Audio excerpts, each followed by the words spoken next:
Welcome back. Iran जंग और आबनाए हरमुज की बंदिश के बाद देखा गया है कि कराची पोर्ट ट्रांसशिपमेंट हब के तौर पर सामने आया है। इस पर बात करने के लिए हमारे साथ हैं chairman Pakistan ship agents association Mohammad Ali Rajpur sahab. बेहद शुक्रिया for joining us. Mohammad Ali sahab, ये बताइएगा कि ये जो खबरें आई हैं कि कराची पोर्ट में जितनी इस वक्त वॉल्यूम नज़र आ रहा है शिपमेंट्स का, वो पिछले एक साल के मुकाबले में 24 दिनों में ही नज़र आ गया है, बल्कि कुछ इससे ज़्यादा ही नज़र आ गया है। तो क्या इससे कराची पोर्ट को और उमूमी तौर पर पाकिस्तान को बहुत फायदा पहुंच रहा है?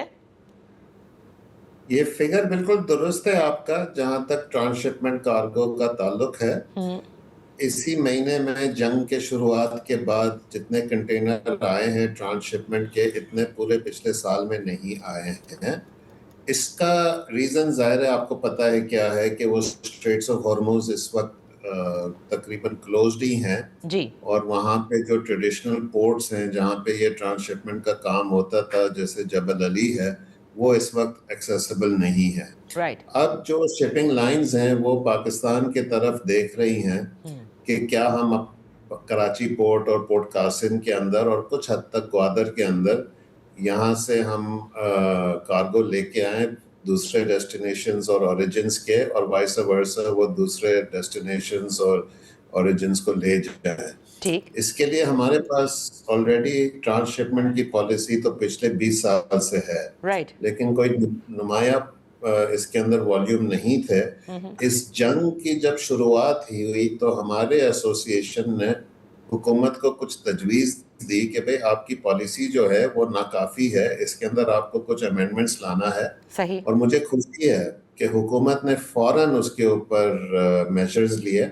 ओके। और इसका क्रेडिट मैं मिनिस्टर फॉर मैरीटाइम अफेयर्स को दूंगा और चीफ मेंबर कस्टम और चीफ कलेक्टर को। जितनी भी हमने सजेशंस दी थी तकरीबन 80% उन्होंने मान ली। अच्छा। और उसके रिजल्ट आपके सामने हैं। अच्छा, तो हमारे पास जो कवानीन हैं उसमें आप कह रहे हैं कि कुछ अमेंडमेंट्स हुई हैं, तो जो ऑफ डॉक टर्मिनल होते हैं कार्गो के लिए, उसमें रखने का कानून मौजूद है या उसमें अब तरमीम की गई है? ये तरमीम थी। सिर्फ ऑन डॉक ट्रांसशिपमेंट अलाउड थी, ऑफ डॉक अलाउड नहीं थी। तो हमने सजेशन दी थी चंद हफ्ते पहले, जब जंग शुरू हुई थी फौरन हमने ये सजेशन दिया था। और दूसरा हमने सजेशन ये दिया था कि LCL कार्गो, यानी कि लेस दैन कंटेनर लोड होता ये है कि एक होता है फुल कंटेनर, एक होता है लेस दैन। तो अल्हम्दुलिल्लाह दोनों चीजें हुकूमत ने हमारी तजवीज़ों को एग्जामिन करने के बाद अलाउ कर दिया है। अभी भी मैंने मिनिस्टर साहब से और मेंबर कस्टम से ये गुजारिश की है कि इस पॉलिसी को मजीद इम्प्रूवमेंट की ज़रूरत है।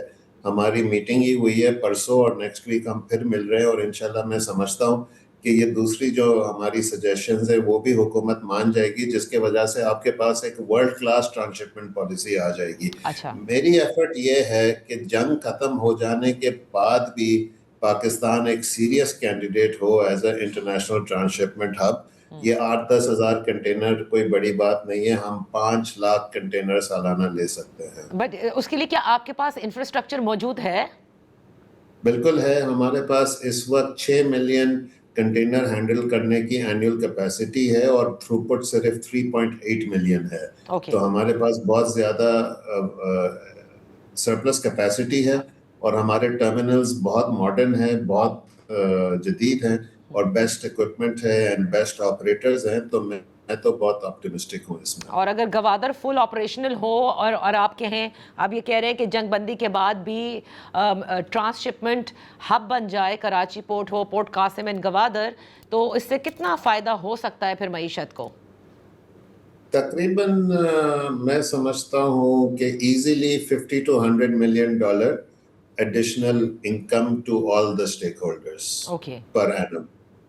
50 to 100 million, 50 से 100 मिलियन डॉलर सालाना एक्स्ट्रा इकोनॉमी के अंदर आ सकते हैं। अच्छा, ये मुझे बताइएगा कि इस वक्त जो हमें नज़र आ रहा है, और आपने कहा कि तरमीम भी हुई, उसे सही किया, एक दूसरा एस्पेक्ट ये है कि हम जंग की वजह से कंसेशंस दे रहे हैं और बाज़ लोग ये कहते हैं कि ये कंसेशंस नहीं होने चाहिए थे اور ٹھیک ہے we do understand the crisis, لیکن پاکستان نے سفر بھی بہت کیا ہے, اور جو اگر یہ اپرچونٹی ملی ہے تو اسے ہمیں میکسیمم لیول تک لے کر جانا چاہیے تھا. Do you agree with that? اور یہ میرا کہنا نہیں ہے بلکہ یہ سجیشن سابق federal port minister, maritime minister کی طرف سے آیا ہے, علی زیدی صاحب کی جانب سے. انہوں نے اپنے سوشل میڈیا پہ لکھا. دیکھیں بات یہ ہے کہ you have to be seen as a responsible player in the international market. Right. میرا نہیں خیال ہے کہ یہ وہ ٹائم ہے کہ ہم ایکسٹریکشن کریں یا پرائس گاؤجنگ کریں. تو حکومت نے بہت سمجھداری سے ایک کیلیبریٹڈ ڈسکاؤنٹ دیا ہے. وہ ڈسکاؤنٹ والیوم بیسڈ ہے, ایسا نہیں ہے کہ ہر کسی کو ملے گا. They have to actually bring transshipment cargo in order to avail the benefit.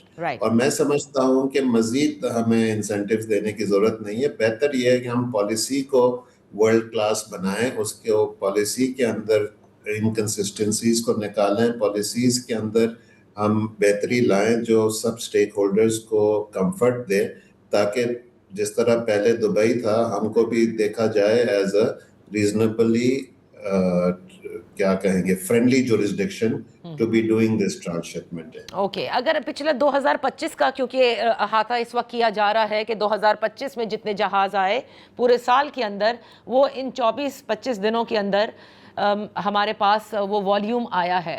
سو اگر آپ کمپیئر کریں you know the kind of earning that was made in 2025 throughout the year, کیا کنسیشنز کے باوجود ہم نے اس ارننگ تک میچ کر لیا ہے؟ بیکاز اگر کنسیشنز ہیں بھی لیکن والیوم زیادہ ہے تو یقیناً we can match that figure. نہیں, I think that's not the right way to look at it. سب سے پہلے جب آپ کہتے ہیں جہاز, میں بات کر رہا ہوں کنٹینرز کی. آپ نے بھی بات شروع کی تھی کنٹینرز تھی. آپ کو پتا ہے ایک جہاز میں ہزاروں کنٹینر آتے ہیں, تو it's not the number of ships, it's the number of containers. جہاں تک آپ بات کر رہے ہیں کہ ہم نے کتنا گین کیا یا کتنا لوز کیا, جیسے میں نے پہلے فرمایا, ہمیں ایک long term sustainable business model create کرنا ہے کہ جنگ ہو یا نہ ہو, جنگ ختم ہو, اس کے بعد بھی ہم اگلے چند سالوں کے لیے اپنے انفراسٹرکچر کو اویل کریں, یوز کریں اور اس کو مانیٹائز کریں. And I am very optimistic and sure کہ یہ نیٹ پازیٹیو ہوگا پاکستان کے لیے. یہ کنسیشنز بہت مائنر ہیں. Okay, all right. تو مجھے یہ بھی بتائیے گا راجپور صاحب کہ لانگ ٹرم میں اگر ہم اس پالیسی کو دیکھیں یا لانگ ٹرم میں ویسے دیکھیں, اور آپ نے بالکل بجا فرمایا کہ یہ موقع ہے کہ نہ صرف ابھی جنگ کے وقت بلکہ جنگ ختم ہونے کے باوجود بھی کراچی پورٹ یا پورٹ قاسم یا ایون گوادر جب وہ فلی آپریشنل بھی ہو جائے, کسی زمانے میں یہ سمجھا جاتا تھا کہ Pakistan will be the hub, لیکن وہ نہ بچا, اور ہم نے دیکھا کہ گلف ممالک کے خصوصاً یو اے ای کے پورٹس جو ہیں وہ زیادہ استعمال ہونے لگے.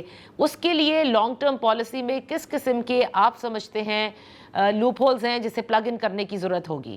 ہماری پالیسی کے اندر کچھ چیزیں تھیں جو فرینڈلی ہے, جہاں تک کارگو کی انسپیکشن کے ایشوز تھے, کارگو کی سٹوریج کے ایشوز تھے, تو الحمدللہ 1 by 1 ان چیزوں کو ہم ڈیل کر رہے ہیں. اب صرف 1-2 چیزیں رہ گئے ہیں, اور میں سمجھتا ہوں آنے والے دنوں میں اس کے بھی اثر آ جائیں گے.